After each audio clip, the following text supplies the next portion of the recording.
In a time when society defined what was acceptable, where rules and appearances mattered more than emotions or truth, a young woman named Lucy Honeychurch found herself in a dilemma. She wanted to be good, polite, and proper just as society wanted her to be, but deep down, she yearned for something more. A life filled with love, beauty, freedom, and true feeling.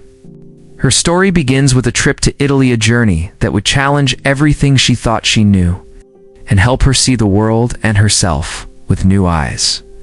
This is a story about awakening, about choosing between a safe, proper life and one filled with passion and truth, and it all begins with a room that didn't have a view.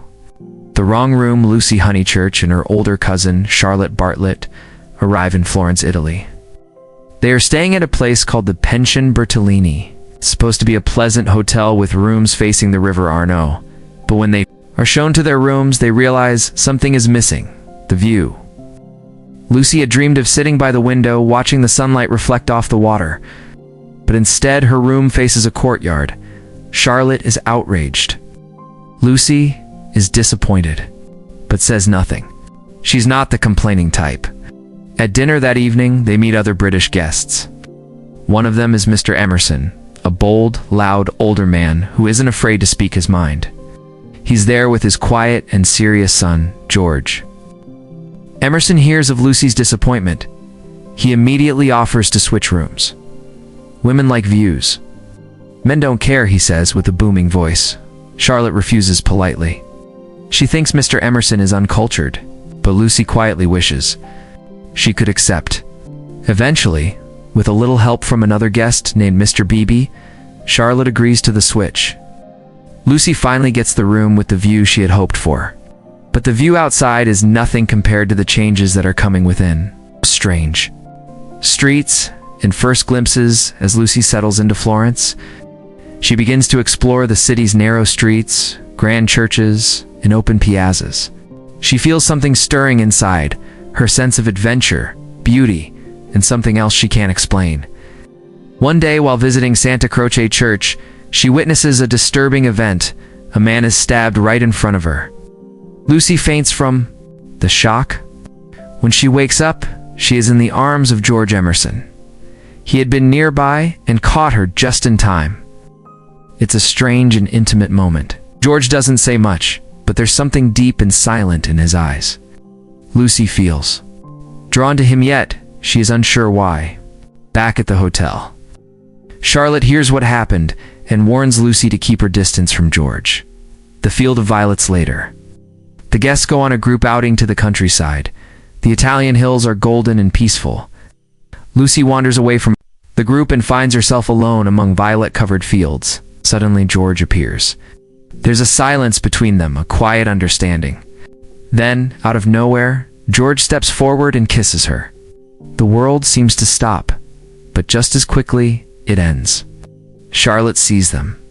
She runs over and scolds George. Lucy is overwhelmed. She doesn't know what to feel.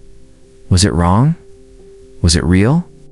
Charlotte decides that they must leave Florence at once. No good can come from staying, she says. Lucy agrees. ... But something inside her has already changed. Back to England, back home in England, Lucy tries to forget. She tells herself that what happened with George meant nothing. She accepts a marriage proposal from a man named Cecil Visa Proper, intelligent and cultured man. He is everything society admires, well-mannered, wealthy, and respected. But Lucy doesn't love him. Still, she thinks marrying him is the right thing to do. Her family approves, society approves, but her heart does not. A new neighborhood. Then, fate plays its hand again. It's by complete chance. The Emersons move into a villa near Lucy's home. George is suddenly back in her life. She is shocked. She tries to act as if nothing ever happened. George, however, can't hide how he feels. He still loves her. He's not going to stay silent. Truth and conflict. George confronts Lucy. He tells her that Cecil doesn't love her, not really. He only sees her as an idea, not as a real person. George, on the other hand, sees her soul. Lucy is angry, not at George, but at herself, because she knows what he says is true. Later, even Cecil realizes the truth. He admits he may have proposed more for pride than love. They break off the engagement. Choosing freedom, Lucy is confused. Everyone is talking, gossip spreads, but inside, something becomes clear. She does love George. For the first time in her life, she decides not to do what others expect. She follows her heart. She and George get married quietly, far away from the noise of society, and they return to Florence. It's the same hotel, it's the same room, with the same view. The room with a view as Lucy sits by the window, looking out over the River Arno. She reflects on everything. This view once seemed like a luxury. Now it feels like freedom. George is beside her, not perfect, but real.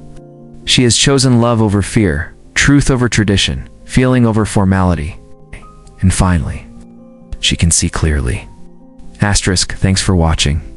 If you really like the story, please do like, share, subscribe, comment on my channel World Stories. See you on the next video.